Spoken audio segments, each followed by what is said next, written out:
Ẹ kú dédé ìwòyí o. Orúkọ mi ni Sam Adéọ̀sùn. Òjò àánú ó tún dé sí ojú ìwòran yín. Ẹ jẹ́ ká gbàdúrà. Ọlọ́run ayérayé, a dúpẹ́ lọ́wọ́ yín, a yìn lógo, a fọpẹ́ fún yín. A júbà yín torí pé ẹ̀yin ni Ọlọ́run wa. Bàbá, Olúwa, ẹ gba ọpẹ́ wa. Lọ́wọ́lọ́wọ́ báyìí ọ̀rọ̀ yín tún fẹ́ jáde. Agbára ìwàláàyè yín èyí tí ẹ fi ń ṣiṣẹ́ lórúkọ Jésù Kristi, ẹ jẹ́ kó ṣiṣẹ́ nínú ayé àwọn ènìyàn wọ̀nyí. Kì í ṣe bẹ́ẹ̀ nìkan o, kó a tó tún pàdé ní ọ̀sẹ̀ tó ń bọ̀, à ń fẹ́ ẹ̀rí ńlá bí a ṣe ń gbọ́ ní ọ̀sẹ̀ẹ̀sẹ̀ lẹ́nu àwọn ènìyàn. Mo gbàdúrà ògo Ọlọ́run àti àánú rẹ̀ yóò ṣiṣẹ́ pọ̀ nínú ayé rẹ̀. Gbọ́ àdúrà Jésù Olúwa wa. Àmín. Mo dúpẹ́ lọ́wọ́ Ọlọ́run fún oore ọ̀fẹ́ tó tún fún wa lónìí. Mo sì yìn nítorí pé ó ṣeun, nítorí pé àánú rẹ̀ ó dúró láéláé. Tí ẹ ò bá gbàgbé, ṣáájú àkókò yìí a sọ fún wa pé ohun tá ó ṣiṣẹ́ lé lórí gan òun la pè ní ìwé Fílípì orí 3 ẹsẹ̀ 10. Philippians chapter 3 verse 10. Àwa ní apá kìíní nìyẹn. Tá bá béèrè pé apá mélòó ni, èmi náà sọ pé mi ò mọ̀, ṣùgbọ́n mo mọ̀ pé kì í ṣe apá kan. Ṣe rí ìwé Fílípì orí 3 ẹsẹ̀ 10 yìí, tí ẹ bá béèrè pé kí ni ẹsẹ̀ Bíbélì gan tí ẹ fẹ́ràn jù tàbí tó jẹ́ pé ó lóyún jù nínú gbogbo Bíbélì, èmi ni mò ń sọ o, mi ò sọ ẹlòmíì. Yẹn ni pé what is your favourite verse in the Bible?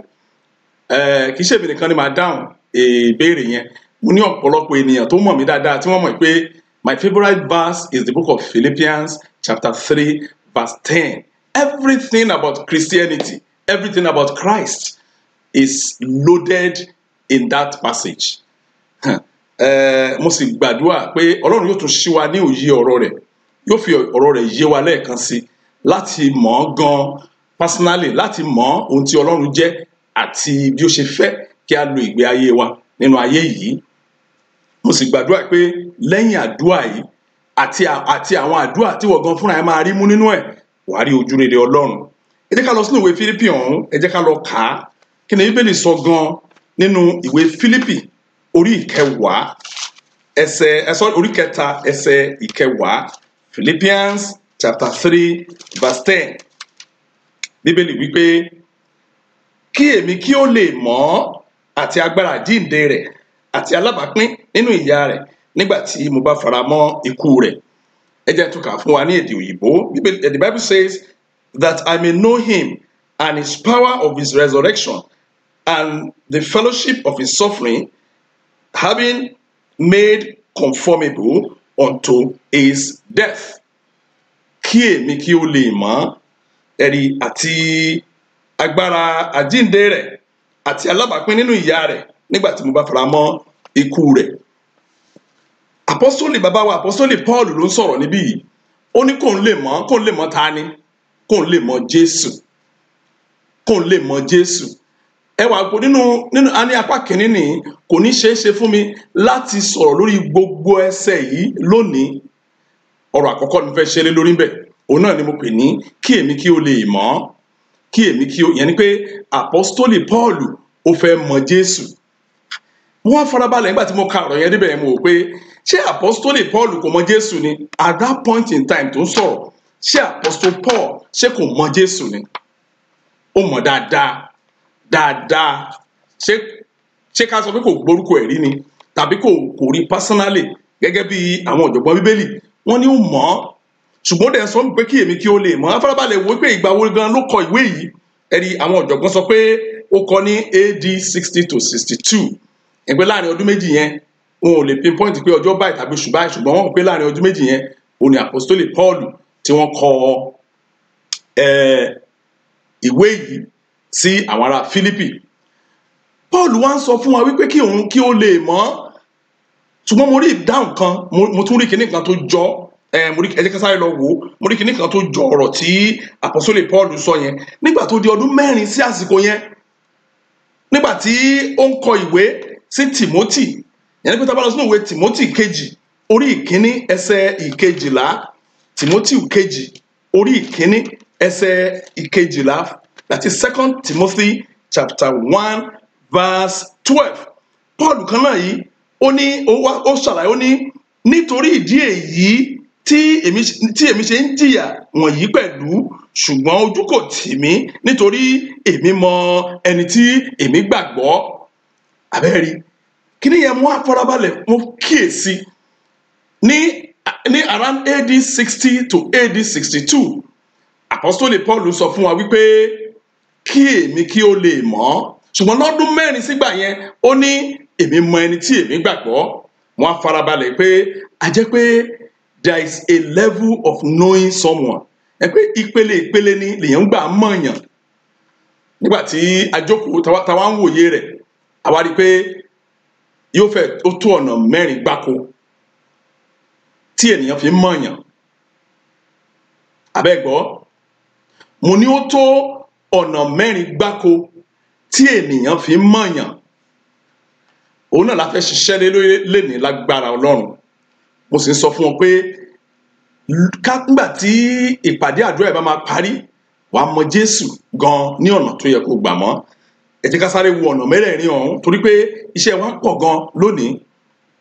Tẹ́ ẹ bá wo kí ni ọ̀nà kíní téèyàn fi ń gbà mọ̀yàn. Ọ̀nà kíní náà ni ó dàbí ìbáṣepọ̀ Olúwa àti ẹrú rẹ̀. Praise the Lord. Ẹ gbọ́ mi dáadáa. Ìbáṣepọ̀ ènìyàn àti Jésù ó dàbí fún ẹlòmíì ní ọ̀rìn pé mo ń sọ ọ̀nà 4 tí èèyàn fi lè gbà mọ̀ Jésù. Ó dàbí ìbáṣepọ̀ láàrin Olúwa yẹn ni pé ọ̀gá àti ẹrú rẹ̀. It's like a relationship between the master and the slave. Ṣé rí tí ẹ bá farabalẹ̀ wo ta ló ń jẹ́ ẹrú lójú tèmi o gẹ́gẹ́ bí tábà tún mú ìtàn tá tún gbọ́ nípa òwò ẹrú a rí pé àwọn ẹrú gan they are sub animals wọn kì í ṣe sub human pé tẹ́ bá wo àwọn nígbà tí wọ́n sin ẹrú ènìyàn rèé ẹranko rèé ẹrú rèé lábẹ́ ní ayé ìgbà tí wọ́n sin ẹrú yẹn ẹrú ò jámọ́ nǹkan kan nígbà míì gan níwájú ẹranko. Tẹ́ bá dẹ̀ farabalẹ̀ wò dáadáa ìbáṣepọ̀ ọ̀pọ̀ kìrìsìtẹ́nì lónìí bí ìgbà tí ẹrú bá ń bá Jésù ṣe ni. They have no substance. Àwọn yìí lè máa rí tó máa sin Jésù. Wọ́n á sìn wọ́n á bèèrè lọ́wọ́ pé jẹ́ ẹ mọ̀ Jésù wọ́n á ní èmi mọ̀ wọ́n á ní díẹ̀ àjẹbá àwọn là ń gbàdúrà sí i ṣùgbọ́n tá bá wo gbogbo ìgbé ayé wọn látòkè délẹ̀ ìgbé ayé ẹrú ni.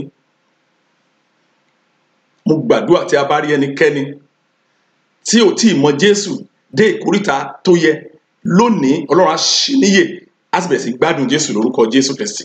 Ẹ wò ọ̀pọ̀lọpọ̀ kìrìsìtẹ́nì ló ń sin Ọlọ́run tí ò gbádùn Ọlọ́run o. Bí ìgbà tí ẹrú bá wà ní abẹ́ ọ̀gá ẹ máa wo ẹrú àti ọ̀gá rẹ̀. Ọ̀gá lè jẹ́ multimillionaire kó ní owó kó ní ọlá kó ní orúkọ kó ní iyì kó ní ẹ̀yẹ ṣùgbọ́n ẹrú rẹ̀ ńkọ́ aṣọ ayamọ lọ́rùn ẹrú rẹ̀ ńkọ́ bàtà ayamọ lẹ́sẹ̀ ẹrú rẹ̀ ńkọ́ agbègbè ayé tí ò ní ìtumọ̀. Oníbẹ̀lì ṣàlàyé fún wa níbẹ̀ yẹn o ó ní kí èmi kí ó lè mọ̀. A fẹ́ mọ̀ a sọ fún àwọn lẹ́yìn ọdún 4 sẹ́yìn sí ìgbà tí Paul sọ̀rọ̀ yìí ó tún padà sọ fún wa pé èmi mọ ẹni tí èmi gbàgbọ́ ìyẹn nínú ìwé 2 Timothy chapter 1 verse 12. Níbí yìí lóòótọ́ ló mọ Jésù ṣùgbọ́n òun kò ṣàlàyé ìpele tó wà láàrin 4 yìí ṣùgbọ́n tí mo sọ fún wa ni wípé ó dáhùn gan fún ẹ̀ lójú pé òun ò mọ Jésù bó ṣe yẹ kó mọ̀ ọ́. Praise the Lord. Kí ni ìpele kejì mímọ̀ Jésù? Kí ni ìpele kejì pé èèyàn mọ Jésù? Ẹ̀rí ó dàbí ìbáṣepọ̀ láàrin ọ̀gá sí ọmọ ẹ̀kọ́ṣẹ́. Ṣé pé ìyẹn tún bẹ́tà sí ìta àkọ́kọ́. Ẹlòmíì ti kúrò ní ìpele ọ̀gá sí ẹrú ó ti dàgbà díẹ̀ sí ó ti di ìpele ọ̀gá sí ọmọ ẹ̀kọ́ṣẹ́. Tẹ́yìn náà bá wo àwọn ọmọ ẹ̀kọ́ṣẹ́ nígbà tí èèyàn bá ń kọ́ṣẹ́ kò ní fi ṣe ọjọ́ orí ẹ̀ ọ̀gá ẹ̀ á lò ó nílò omi òjò. Mo mọ ọ̀pọ̀lọpọ̀ àwọn tó ń kọ́ṣẹ́ ìwọ náà tó ń gbọ́rọ̀ mi wàá gbà pẹ̀lú mi pé nígbà tó ń kọ́ṣẹ́ ó máa fọṣọ ọ̀gá. Is it part of the business? Ṣé ara iṣẹ́ tó lọ kọ́ nìyẹn? Alágbàfọ̀ irọ́ o ṣùgbọ́n nítorí pé o jẹ́ ọmọ ẹ̀kọ́ṣẹ́ wàá ṣe àwọn iṣẹ́ kan tí ò sí lójú ọ̀nà wọ́n mú iṣẹ́ àwọn iṣẹ́ kan ọmọọṣẹ́ á lọ ọjà àwọn iṣẹ́ tí ò tọ́ sí ni mo dárúkọ fún wa yẹn tọmọọṣẹ́ bá ṣe wọ́n ní kó kúnlẹ̀ wọ́n lè ní kó gbókúta dání mo ń kọjá lọ ní àdúgbò kan nígbà kan ní ṣọ́ọ̀bù àwọn mẹkáníìkì mo dẹ̀ wá rí arákùnrin yẹn àwọn tó ń fi wáyà nà wọ́n tó mẹ́ta ẹ̀rí kò jáde ọmọọṣẹ́ ni tẹ́ bá wo àǹfààní tí ọmọọṣẹ́ ní ó dáa díẹ̀ ju ti ẹrú lọ ṣùgbọ́n síbẹ̀síbẹ̀ kò sí ìgbádùn níbẹ̀ bẹ́ẹ̀ náà ni ìbáṣepọ̀ ọ̀pọ̀lọpọ̀ míì tó pera wọn ní kìrìsìtẹ́nì torí pẹ̀lú Jésù o bí ìgbà tí Jésù jẹ́ ọ̀gá táwọn ọjọ́ ọmọọṣẹ́ ni n ò jẹ nǹkan kan nínú ìgbádùn lábẹ́ Jésù Kristi kí ló fà á torí pé ibi tí wọ́n mọ Jésù dé nìyẹn Paul ní kí èmi kí ó lè mọ̀ mo sọ fún wa pé ṣé kò mọ̀ ni ó mọ̀ ṣùgbọ́n kò tí ì mọ̀ dé ìkóríta tó yẹ kí ó jẹ ìgbádùn Jésù Kristi mo gbàdúrà láti òní lọ nígbà tí iyè rẹ bá ṣí sí ọ̀rọ̀ yìí wàá bẹ̀rẹ̀ sí gbádùn Jésù gan ní ojú méjèèjì lórúkọ Jésù Kristi kò ní sẹ́nikẹ́ni tó máa pajá lọ́bọ létí ẹ mọ́ bó ṣe ń sọnù ẹ máa sọ pé ẹ̀rọ mo ti gbọ́n bí àṣà mọ́mì kan sọ fún mi níjẹta wọn ni mo ti gbọ́n bó ṣe máa rí nìyẹn yẹn ni pé bí ìgbà tí kíní kan wà lójú ènìyàn tí a ká kúrò bẹ́ẹ̀ náà ni iye yẹn á ti sọ mo gbàdúrà Ọlọ́run ti ń bẹ tẹ́mi ẹbẹ̀ láì gbogbo àwọn tí ó ń sin Ọlọ́run ṣùgbọ́n tí wọn ò mọ̀ lónìí iye yẹn á ṣí láti mọ Ọlọ́run tẹ̀ ń sìn gan iná sọ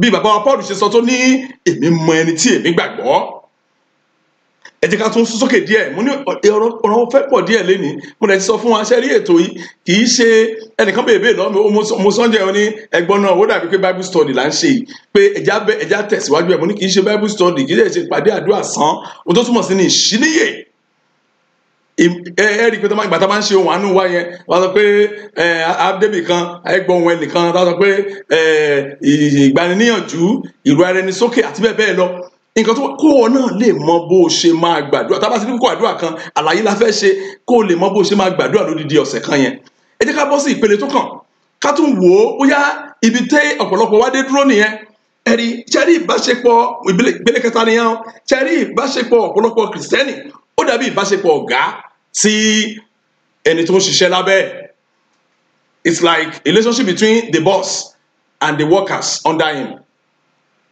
tẹ́ bá wò yẹ́ di pé ẹni tó ń ṣiṣẹ́ lábẹ́ ọ̀gá ó ní àǹfààní ju ẹrú lọ ó sì ní àǹfààní ju ọmọ ìkọ́ṣẹ́ lọ ṣùgbọ́n síbẹ̀síbẹ̀ kò tí ì mọ̀ ọ̀gá yẹn dáadáa ẹ̀rí ó níbi tí mo ń lọ mo sì ti fẹ́ débẹ̀ mo ní ìpele 4 péré ni tẹ́ bá wo àwọn tó ń ṣiṣẹ́ lábẹ́ ọ̀gá bó tilẹ̀ jẹ́ pé wọ́n ń ṣiṣẹ́ láti gba owó oṣù ṣùgbọ́n ẹ̀yin náà ẹ gbà pẹ̀lú mi pé ọ̀pọ̀lọpọ̀ àwọn tá à ń gbowó oṣù yìí mọye tí ó ń wọlé sọ́wọ́ ọ̀gá wa ni ṣùgbọ́n mọye táwọn à ń rí inú ẹ̀ ta ṣẹrẹ ẹlòmíì bí owó kó má kú olówó oṣù tán san fún ẹ̀rí ìyẹn ni pé ọ̀pọ̀lọpọ̀ kìrìsìtẹ́nì ò gbádùn Jésù ṣé ló dàbí kankan gbowó iṣẹ́ lọ́wọ́ ẹ̀ wọn ò gbádùn Jésù díẹ̀ kúnrẹ́rẹ́ gan tó ẹ̀ kán gbádùn ẹ̀dẹ́ torí pé wọn ò ṣe kíni wọn ò mọ̀ arákùnrin wa ẹ̀ṣẹ̀ àṣàmọ̀ ìmú ní nǹkan tá a máa ṣe lórí gbogbo ẹsẹ̀ ẹyọ kan yẹn ìlà kan tá a fẹ́ ṣe lórí ni kí èmi kí ó lè mọ̀ ẹ jẹ́ ká bọ́ sí ìpele 4 ibi gan ni tó bá ti mọ Jésù dé ìkórìtà tí mo fẹ́ dárúkọ yìí iṣẹ́ wà fún wa láti ṣe o wọn náà yẹ kó bè lọ́wọ́ pé alábàjọ ẹgbọ́ ọmọ president orílẹ̀-èdè tó bá wà báyìí wọn náà fojú inú wo president orílẹ̀-èdè náà káwọn á ní ọmọ president orílẹ̀-èdè tó ń gbé yìí kán ní aṣọ ẹ̀yà lọ́rùn ṣé á lò èmi gan tí mò ń bá ẹ sọ̀rọ̀ yìí aṣọ ògbọ́dọ̀ já mọ́ mi lọ́rùn kan tó wá sọ ọmọ president orílẹ̀-èdè tí mo wà mo fẹ́ jáde ní ọwọ́ àárọ̀ yìí bí mo ṣe jáde mo fẹ́ fa géètì mọ́ra báyìí apá aṣọ tí mo wọ̀ ló bá kọ́ kinní kan kì í ṣe pé ó yá o ṣùgbọ́n mo rí i pé mo ti ń wo ẹran ara mi ní ara aṣọ yẹn kí ni mo ṣe mo padà wọlé ẹgbọ́n tó bá pẹ́ ọkàn ni mo ní nǹkan màá mánéjì ẹ̀ ní mánéjì kí sáré mánéjì ẹ̀ lọ bẹ́ẹ̀ náà ló ṣe rí ìgbà táwa èmi àti ìwọ tá a lè kájọ tó ya sọ́run jáde mo ní kẹ́ wá wo ọmọ ààrẹ orílẹ̀-èdè ká tó wá mú yẹn kúrò ká wá wo ọmọ Ọlọ́run gan fúnra ẹ̀ ṣé rí kíní kan ó máa ń yà mí lẹ́nu tí bá ti gbọ́ ọ̀rọ̀ lẹ́nu àwọn bàbá wa nínú Olúwa nígbà míì àwọn bàbá wa nínú Olúwa kì í ṣe gbogbo wọn o kì í ṣe gbogbo wa o jẹ́ kí kóra mi náà mọ̀ ṣùgbọ́n ọ̀pọ̀lọpọ̀ wa tá bá ti ń sọ̀rọ̀ nígbà míì mo mọ arákùnrin kan nígbà tó ní ìṣòro ó dẹ̀ lọ bá pásítọ̀ ẹ̀sà ìṣòro ìwà yẹn ẹ̀wà gbàdúrà ni wọ́n dẹ̀ fún ní 7 days pé kó lọ gbàwẹ̀ arákùnrin dẹ̀ ṣe dáadáa ẹ̀mọ̀ ẹ̀ tí náà ń jó kò wá ní gbàdúrà ó sì gbàdúrà yẹn ó gbà á bí ẹni máa kú nígbà tó gbàdúrà gẹ́gẹ́ bí ọ̀rọ̀ tó sọ fún mi nígbà tó parí àdúrà yẹn tán ẹ̀rí nígbà tí ó tún padà débi iṣẹ́ ohun tó lérò situation yẹn tó wá ń burú sí ó ti wá ń lé sí dádì kí ni kò sẹ́tù ẹjọ́ ẹ ṣàánú mi kí ni ká ṣe ẹjọ́ pásítọ̀ wá wò pé àánú ẹ ṣe mi ò gbàdúrà tó ní màníkẹ́ lọ gbàdúrà ẹ máa ṣe kékeré máa ṣe kíní kan ṣé o mọ̀ pé the kingdom of God suffers violence ó ní is violence ní wà gbàdúrà wà faṣọ ẹ ya àbọ̀gbọ́n kan tí bẹ́ẹ̀ lè sọ ni àwọn kan gbàdúrà wọ́n faṣọ wọn ya wọ́n sọ́dà kìsà kí ni kò ń ṣe sa ó ní kò lọ gba 14 ó tún wọnú àwẹ̀ 14 lọ ó tún gbàdúrà ní this time around ó faṣọ yẹn ya ó fa ya visibly aṣọ ya mọ́ lọ́rùn àkísà ló gbé wálé ní láti chọ́ọ̀chì àkísà ló ń bá délé òun dẹ̀ pé dáadé wọ́n gbàdúrà fún mi ìyẹn náà sọ pé mi ráyè báyìí ṣùgbọ́n mo lè gbàdúrà fún ẹ lórí fóònù wọ́n wálé kò sí ìyàtọ̀ nígbà tó tún yá dáàdì kò sí ìyàtọ̀ ó ní ìfà ọ̀rọ̀ ẹ ti sú mi ọ̀rọ̀ ẹ ti sú mi àwọn tó ń bá ẹ pò wọ́n ti pọ̀ jù wọ́n ti lágbára jù please if you just reconcile that word wá rí pé kò add up àwọn tó ń bá ẹ pò ṣé àwárí agbára kan tó lágbára Jésù lọ ní ohun tó fà ni pé àwọn dáàdì wa yìí wọn ò mọ ìdáhùn sí ìṣòro arákùnrin yẹn wọ́n kàn wá ń kó sínú arákùnrin tẹ́ bá dẹ̀ rí nígbà tó ní ẹ̀sà máa fótó mi ránṣẹ́ sí lórí WhatsApp ẹjọ́ kẹ́ wò nígbà tí mo rí mo pé báwo ni èèyàn ṣe ń gbé orílẹ̀-èdè Canada kó káwọ̀ ẹ̀rí báyìí àwa gan tá à ń gbé inú òòrùn bíi tá à ń gbé Nàìjíríà àwa gan lómi lára díẹ̀ àwọn tá à ń gbàdúrà tá à ń gbàwẹ̀ tá à ń sákiri lọ òkè lódò àti pàpà lómi lára jọ arákùnrin lọ gbogbo ẹ̀rẹ̀ èèyàn lè gbàgbọ́ mo ní ṣe is it your recent picture ó ní bẹ́ẹ̀ ni yẹ́rì ìgbé ayé ẹrú ló ń gbé mo ní ìgbé ayé ẹrú ló ń gbé your relationship with Christ is that of like a master and a slave. ṣùgbọ́n kí ni ìpele kẹrin tí mo lọ this is where I'm going ìpele kẹrin some people's relationship with Christ is like that relationship between a father and a child.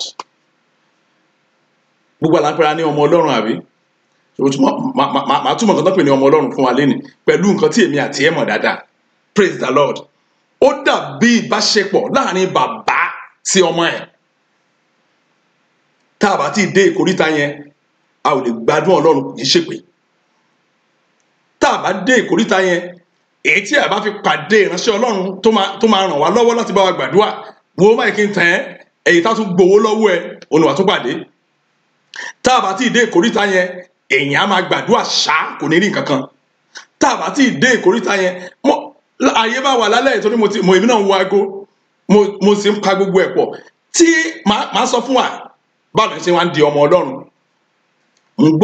máa ń gbọ́ ọ̀pọ̀lọpọ̀ nǹkan nípa ọmọ Ọlọ́run wọn á ní kó ṣe báyìí ṣùgbọ́n máa sọ pé vocabulary bíbélì òun ni àwọn èèyàn ń lò fi wàásù Jésù ò dẹ̀ lo vocabulary láyé ìgbà tiẹ̀ Jésù bá sọ̀rọ̀ nípa ìjọba Ọlọ́run dàbí tó bá sọ̀rọ̀ nípa ẹnìkan dàbí ó dàbí á ṣàlàyé ní ẹ̀kúnrẹ́rẹ́ kó lè yé ènìyàn tí àlàyé ò bá dẹ̀ yé èèyàn tí ẹ̀ bá ń gbàdúrà òun gbà sófin ni gbọ́ ǹjẹ́ o ti di ọmọ tí ìbáṣepọ̀ ẹ pẹ̀lú Kristi tí ò bá dàbí ìbáṣepọ̀ láàrin bàbá sí ọmọ ẹ̀ o lè mọ̀ ẹ jẹ́ kí n fi ra mi ṣe àpèjúwe ó dáa wọ́n máa ní Pastor Sam ọ̀pọ̀lọpọ̀ ló mọ̀ mí káàkiri àgbáyé as Pastor Sam ṣùgbọ́n ẹ jẹ́ mọ̀ yìí pé nígbà tí ẹlòmíín bá kú ní orílẹ̀-èdè tó bá wá sí Nàìjíríà tó bá rí mi lórí ìjókòó àwọn dáàdì kan wá lé ẹbí ọjọ́ bíi mẹ́ta sẹ́yìn wọ́n káwọ́ báyìí wọ́n dẹ̀ ń wò mí wọ́n ní ṣé Pastor Sam lélẹ̀ wọ́n ní Pastor Sam lélẹ̀ mo níbẹ̀ nìsa kì í ṣe ẹni tó níkùn tó sanra kì í ṣe arúgbó mo níbẹ̀ nìsa àtúnṣe ọ̀dẹ stage kan ní ẹ lè sọ òyìnbó ọmọ arìnrìn àkílẹ̀ tó yẹ náà tẹ ẹ máa sọ pé gẹ́gẹ́ bí àṣà àwọn nílé ìbò mo ní nígbà tẹ́mi lọ́ni ká sọ ní Yorùbá lákùn ní ká sọ Yorùbá gan bí ẹni tí ò gbé ìbò ẹ wò ó irú àwọn yẹn tó bá dé wọ́n tún mọ Pastor Sam ní ìhà míì tún gbọ́ mi o tún lè fi àwọn òṣìṣẹ́ ìjọ mi o tún lè fi compare o ẹni tó wá tó rí mi lórí ìjókòó bẹ́ẹ̀ o tún lè fi àwọn ọmọ mi ò lè fi compare àwọn tá a jọ ń sùn lójoojúmọ́ àwọn tá a jọ ń jí lójoojúmọ́ tá a jọ ń jẹun pọ̀ tá má bèè lọ́wọ́ náà ìwọ tó ń gbọ́ mi tó ò tí ì rí mi rí èmi náà ò tí ì rí ọ rí tó má ní ṣe o mọ Pastor Sam kí ló máa sọ wà á ló mọ̀ àwọn dádì tí ó wá láti orílẹ̀-èdè Amẹ́ríkà tí wọ́n dé sí Èkó tí wọ́n rí Pastor Sam tó bá padà lọ sí orílẹ̀-èdè Amẹ́ríkà ní ìwọ tó jẹ́ pé akànnì lórí tẹlifíṣàn ni wàá sọ fún àwọn dádì á sọ fún ẹ pé mo mọ Pastor Sam jù ẹ lọ. ṣe rí pé àǹfààní ti yàtọ̀. Then tí àwọn dádì yẹn náà bá maybe is bragging fún ẹni tí kò tí ì dé Nàìjíríà rí láti rí mi tó bá bá àwọn òṣìṣẹ́ mi á ní ẹ̀yin mo Pastor Sam ni ṣe bí wọ́kà ni mi ní church wọn ibi ní tàbí tàwọn náà mo mọ̀ wọ́n dáadáa. Bẹ́ẹ̀ nígbà tí ọmọ mi bá wà níbẹ̀ tó bá gbọ́ akàn máa fi wo ń ṣe ẹ̀yẹ ni á ní ẹ̀ mọ̀ Pastor Sam kò tẹ̀ ní pè ní ẹ̀ mọ̀ Pastor Sam á ní ẹ̀ mọ̀ dádì mi. Ìpele mímọ̀ èèyàn mẹ́rin nìyẹn. Èwo wá ní ìgbádùn wà ìwọ náà mọ̀ dáadáa ìgbádùn wà nínú ọmọ sí òbí ẹ̀. Ẹ jẹ́ ká tẹ̀síwájú torí àkókò wa. Ẹ wò ó tó máa ní ìbáṣepọ̀ láàrin bàbá sí ọmọ agreement èèyàn méjì ni ó fún àpẹẹrẹ kó o máa lọ lẹ́gbẹ̀ẹ́ títì o fẹ́ rìn lọ síbi tí wàá ti wọ bọ́ọ̀sì tàbí train nígbà tó dúró báyìí ló kàn ọmọ kékeré kan lẹ́gbẹ̀ẹ́ tó ní dáàdì tàbí ó ní mọ́mì ó dẹ̀ ń dì mọ́ ẹ gbọ́ a ṣe é ní kàyéfì wàá wò yẹn yẹn báyìí ẹ gbọ́ irọ́ mi ò mọ́mọ́ yìí kí ló fà á ṣebí dáàdì ló pè ẹ́ ṣebí dáàdì náà nìwọ náà fúnra ẹ̀ ṣebí mọ́mì náà ni wọ́n gbà tó ń lọ sí ibi iṣẹ́ gbà tó kúrò lé mọ́mì náà ni orúkọ tọ́mọ yìí sì pè ọ́ kò yàtọ̀ sí orúkọ tí àwọn ọmọ ń pè ọ́ nílé ṣùgbọ́n it takes two to tango both of you must agree òbí sí ọmọ gbọ́dọ̀ agree kan tó sọ pé ọmọ mi ni bàbá mi ni tàbí ìyá mi ni bẹ́ẹ̀ náà ló ṣe rí pẹ̀lú Ọlọ́run o lè pe Ọlọ́run ní ọmọ Ọlọ́run ni mí tọ́lọ́run bá wọ ẹ pé irọ́ òun rò bẹ́ẹ̀ ìwọ náà máa wò bóyá ọmọ lọ skul láàárọ̀ òun lọ lẹ́kàn rí ẹnìkan lọ́kàn wà ó ní my son lọ́gbọ́n dẹ̀ di mọ́mọ́ ẹ lójú ẹ gbọ́ kí ló máa sọ wàá wò bóyá orí ẹ̀ ò pé ohun tí mo ń sọ ni pé ọ̀pọ̀lọpọ̀ wa ó dùn máa ń dùn lẹ́nu wá sọ pé ọmọ Ọlọ́run dà gbogbo pastor tẹ gbọdọ̀ sọ́yìn church ẹ̀yin ọmọ Ọlọ́run náwó sókè ẹ̀yin ọmọ Ọlọ́run kí hallelujah gbogbo èèyàn kí hallelujah ṣùgbọ́n ṣé bàbá ṣé wàá kan lẹ́jẹ̀ bẹ́ẹ̀ pé ọmọ Ọlọ́run ni ẹ́ ǹjẹ́ ẹ̀yin méjèèjì ẹjọ́ agree pé ọmọ Ọlọ́run ni yín tí àwọn méjì ò bá agree ò bá jẹ́ adopted child gan agreement gbọ́dọ̀ wà pé bàbá mi ní ìyá mi ní láàrin ọmọ sí òbí ẹ̀ kì í ṣe bẹ́ẹ̀ nìkan báwo gan ló ṣe wá máa mọ̀ báyìí pé ọmọ Ọlọ́run ni ẹ́ báwo ló ṣe máa mọ̀ pé ọmọ Ọlọ́run rẹ ṣùgbọ́n kí n tó sọ yẹn but n fẹ́ kó káwo kinní kan kí ni ìwọ rò bó yóò fà á tí Ọlọ́run ṣe ń gbèjà àwọn ọmọ Ísírẹ́lì kọjá bó ṣe yẹ àbó mọ̀ pé Ọlọ́run gbèjà àwọn ọmọ Ísírẹ́lì kọjá bó ṣe yẹ Ọlọ́run ọwá o kò fẹ́ gbọ́ nǹkan nípa Nàìjíríà tàbí Amẹ́ríkà tàbí kinní kan ẹ̀yin nǹkan tẹ́ ẹ ṣe sí Nàìjíríà ẹ dánwò sí Ísírẹ́lì bóyá Ọlọ́run ní bínú bóyá kò ní jà wọn ka Bíbélì ìjọ kan kí ló fà á tọ́lọ́run tó bá ti kàn ọmọ Ísírẹ́lì báyìí Ọlọ́run tẹ̀ fẹ́ gbẹ́jọ́ ẹnikẹ́ni mọ́ tọ́lọ́ bá ti kàn ọmọ tó bá pẹ́ àwọn ọmọ Ísírẹ́lì ò dẹ́ṣẹ̀ o ní àsìkò gbà yẹn àwọn yẹn dáràn ẹ lọ́bẹ̀ẹ́ lọ́wọ́ alàgbà Fáráò nǹkan tó fà á mo wá rí i pé wọ́n jẹ́ ọmọ ẹ̀ ní ẹ jẹ́ ká gbọ́ ọ̀tọ́ Ọlọ́run sọ nínú ìwé Exodus orí 4 ẹsẹ̀ 22 àti ẹsẹ̀ 23 Exodus chapter 4 verse 22 and verse 23 torí àkókò wa ẹ jẹ́ kí sáré kà á ó ní ẹsẹ̀ 22 Bíbélì sọ pé ìwọ ó sì wí fún Fáráò pé báyìí ni Olúwa wí ọmọ mi ní Ísírẹ́lì àkọ́bí mi àbẹ́gbọ́ ẹsẹ̀ ẹ̀kọ́ mo ṣe kà yẹn Ọlọ́run ló sọ ó ní lọ sọ ń Fáráò pé òun forí òjì ọmọ mi ní Ísírẹ́lì àkọ́bí mi sì ni ìdí ẹ̀ nìyẹn kò sọ bẹ́ẹ̀ nípa orílẹ̀-èdè mi kò sọ bẹ́ẹ̀ nípa Nàìjíríà pé ọmọ mi ní Nàìjíríà kò sọ bẹ́ẹ̀ torí ọ̀rọ̀ wa fi rí báyìí ó tọ́ tó wà bẹ́ẹ̀ nìyẹn torí ẹ̀ ní ọ̀rọ̀ orílẹ̀-èdè Nàìjíríà fi rí báyìí Ọlọ́run dì lóòótí ìwọ bá pera ẹ ní ọmọ Ọlọ́run ṣé Ọlọ́run mọ̀ bẹ́ẹ̀ ṣé bàbá ẹ mọ̀ bẹ́ẹ̀ ẹ wò ẹ jẹ́ ká tẹ̀síwájú mo sọ fún wa pé ọ̀rọ̀ máa pọ̀ díẹ̀ kí fún wa ní àpẹẹrẹ kan náà nípa àtúntò pè ní ọmọ sí bàbá ẹ̀ àwọn bàbá mi kan nínú Olúwa nígbà tí mo ń jẹ́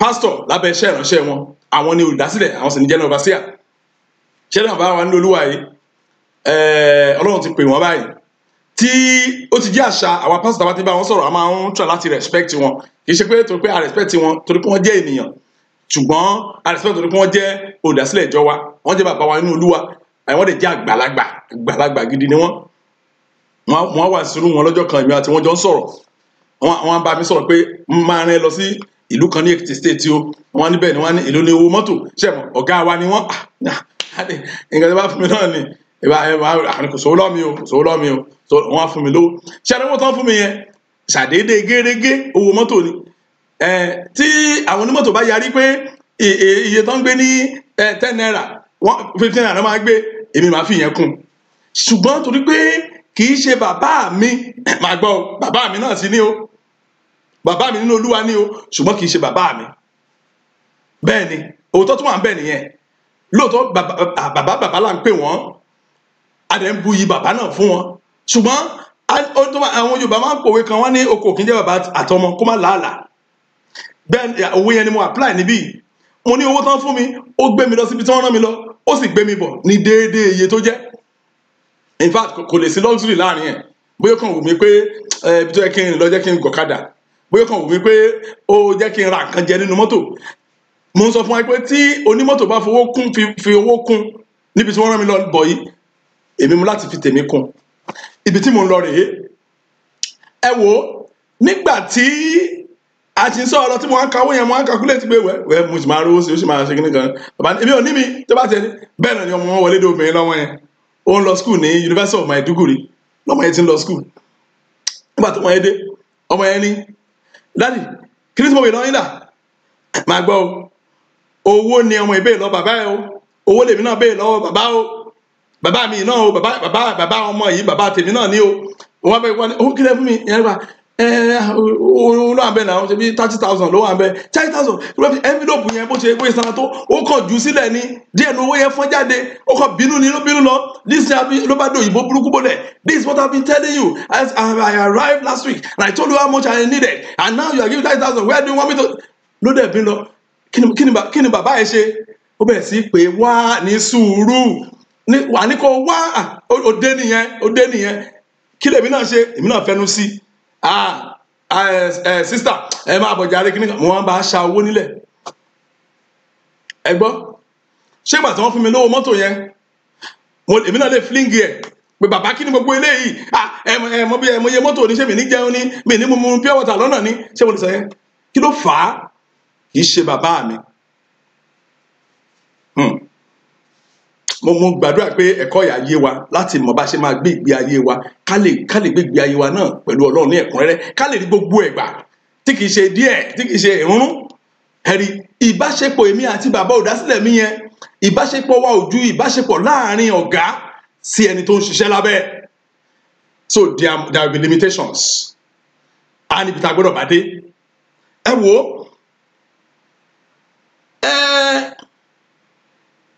kíní kan ni mo fẹ́ ká sáré wò ká tó lọ gbàdúrà ohun mẹ́ta kan wà tó ṣe pàtàkì tá a gbọ́dọ̀ wò wọ́n ní kí ni òbí ń ṣe fún ọmọ ẹ̀ àkọ́kọ́ òbí a máa jowú fún ọmọ ẹ̀ ẹ̀yin ìyá mi á dáa fún yín mo gbàdúrà ẹ jèrè àwọn ọmọ yín ẹ̀yin náà mọ̀ nǹkan tí mo ń sọ yìí òbí a máa jowú fún ọmọ ẹ̀ ẹ wò nígbà míì tí òbí bá wu ọmọ ẹ̀ tí báyìí tó bá rí pé ọmọ kan rèé ọmọ yẹn ojú ẹgbẹ́ ni wọ́n ṣùgbọ́n ọmọ ìyá alágbẹ́já wọ́n ṣe rere ara máa ta òbí ẹ̀ á máa jowó fún mi ìwọ ọmọ ìkọ́mọ tèmi náà kó dẹ̀ ṣe báyìí kó dẹ̀ ṣe báyìí kó dẹ̀ ṣe báyìí nígbà míì tí wọ́n bá ta ìyá yẹn dáadáa apọ́mọ ẹ̀ lóru bẹ́ẹ̀ náà ló ṣe rí fún Ọlọ́run wa Ọlọ́run máa ń jowó fún ọmọ ẹ o ó kàn máa ń yà mí lẹ́nu nígbà tí ìyá bá ń jẹ ọ̀pọ̀lọpọ̀ kìrìsìtẹ́nì tí màmá wò pé báwo ni a ṣe ń jẹ arákùnrin tó báyìí báwo ni a ṣe ń jẹ arábìnrin tó báyìí ohun tó kàn yẹ kó ṣe ni pé kó step up kó wo ìgbé ayé ẹ̀gán lẹ́kùnrin kó má tanra ẹ̀ jẹ́ ṣẹ́rí àwa kìrìsìtẹ́nì a ní attitude kan pé ní olé ẹ̀dá dá o a máa ń gbà pé a ti mọ̀ tán a máa ń gbà pé ó ti yé wa tán a máa ń gbà pé ibi tí mo bá ìgbàgbọ́ dé yìí kí ni yastik wa ọdún tá a ti ń lọ ṣọ́ọ̀ṣì a rò pọ̀ mọ́ iṣẹ́ tá à ń ṣe nínú ṣọ́ọ̀ṣì àwọn kan báwọn yẹn a rò pọ̀ mọ́ àwọn tá a ti ràn lọ́wọ́ nínú ṣọ́ọ̀ṣì gbogbo nǹkan báwọn yìí kò wọ́n kankan ìbáṣepọ̀ wa láàrin àwa àti Ọlọ́run òun ni kọ́kọ́rọ́ gbogbo ẹ wò jẹ́ kí n sọ tọ́kàn fún ẹ ó máa ń yà mí lẹ́nu pẹ̀lú àwọn ìran àgàmù rárá lágbára Ọlọ́run lẹ́nu jọ́ mẹ́ta yìí màá sọ nípa nǹkan tó ń pè ní ògo màmá gbọ́ lẹ́nu àwọn wòlíì wa ẹnìkan ní ò jẹ́ kó lo ògo ẹ kí ló ń pè ní ògo báwo ló ṣe lè possible kẹ́nìkan má jẹ́ kó lo ògo ẹ? How is it possible kẹ́nìkan mú ògo ẹ kó jẹ́ pé òun ló ń lò ó? How is it possible? Ẹ̀rí kí ló fà yẹn? Nǹkan tó fà ni pé a ò tiẹ̀ mọ nǹkan tí Bíbélì sọ nípa àwọn tọ́pìkì kọ̀ọ̀kan. Tẹ́ bá wo ọ̀pọ̀lọpọ̀ kìrìsìtẹ́nì wọn á dẹ̀ sọ fún pé ilé tó wà yẹn àwọn àjẹ́ ló ń gbé bẹ́ẹ̀ o, kó o jáde. Bíbélì dẹ̀ sọ fún wa pé ìmọ́lẹ̀ dé, òkùnkùn lè borí ẹ̀. Kí ló fà á? Ìgbà táwa náà kì í ṣe ọmọ ìbáṣepọ̀ àmọ́ Kristi, ṣùgbọ́n ṣe àmọ́ Kristi bí ọmọ. Tó bí wọ́n bá wọn bí ọmọ, bàbá wa jowú fún wa, ó máa jowú gidi. Ẹ máa wo ọmọ mi, òun lájẹ̀bi o, ìyá ẹ mọ̀ pé òun ló jẹ̀bi o, but ìyá ẹ máa tara títí rẹ̀ ṣe wá ná, kí ló ṣe tójú òṣèré, ó fẹ́ dùn ká ní, a máa wo ọmọ yẹn mọ́ra, ó yẹ kó yẹ yẹn ìyá wa. Ọlọ́run lè ṣe jù bẹ́ẹ̀ lọ fún wa, bẹ́ẹ̀ ni mo wí fún wa. Ẹ wo nǹkan kejì tí òbí ṣe fọ́mọ ẹ̀, ẹni pé òbí a máa jà fún ọmọ ẹ̀. Kò yẹ kí n sọ kọjá yẹn. Ẹ̀yin náà mọ̀, ẹ̀yin mọ́ mi wa, ẹ̀rí pé mo sọ̀rọ̀ ẹ̀yin mọ́ mi wa ni mo tẹnu mọ́, torí pé mo mọ̀ pé ẹ̀yin lè súnmọ́ àwọn ọmọ yẹn jù. Ẹ̀yin àti dáàdì ẹ̀wọ̀n wo tẹlifíṣàn ló lé, ṣẹ́dílẹ̀ kan gbọ́ ọmọ yẹn kan pariwo pé leave me alone, leave me alone, leave me alone. Kí lẹ máa ṣe? Ṣé máa jókòó ni? Ìwọ sọ pé ọmọ Ọlọ́run wá wà, ọ̀tá wa ń pọn lójú, wọ́n forí ẹ̀ sábí abẹ́ sí fi lùlù, ó dẹ̀ gbàdúrà kò rí nǹkan kan, ó wá sọ pé etí Ọlọ́run ó wúwo, kò ní gbogbo. Ìbáṣepọ̀ wa ní àti jìnnà jù, ìbáṣepọ̀ ẹlòmíì bí ẹrú ni. Kò dẹ̀ mọ Ọlọ́run, ọ̀nà ìkẹtọ́ náà sọ nìyẹn fún ẹni tí ó bá ti fara hàn fún Ọlọ́run ní ìdúró ṣinṣin, wà kàn rí Ọlọ́run gẹ́gẹ́ bí Ọlọ́run ìdúró ṣinṣin ni. Tó bá fara hàn sí Ọlọ́run gẹ́gẹ́ bí aláyídáyídá, wà kàn rí Ọlọ́run bí aláyídáyídá, nìkan tí Bíbélì sọ nìyẹn. Ìbáṣepọ̀ wa pẹ̀lú Ọlọ́run, ọ̀pọ̀lọpọ̀ àwọn èèyàn àánú wọn máa ń ṣe mí lọ́pọ̀lọpọ̀. Wọ́n máa ń ẹ má jẹ́ ká lọ bẹ̀yẹn jù torí àkókò wa. Ohun kẹta tí òbí ṣe fún ọmọ ẹ̀ ni pé òbí a máa gba ìnira ọmọ, a máa gbà fúnra ẹ̀.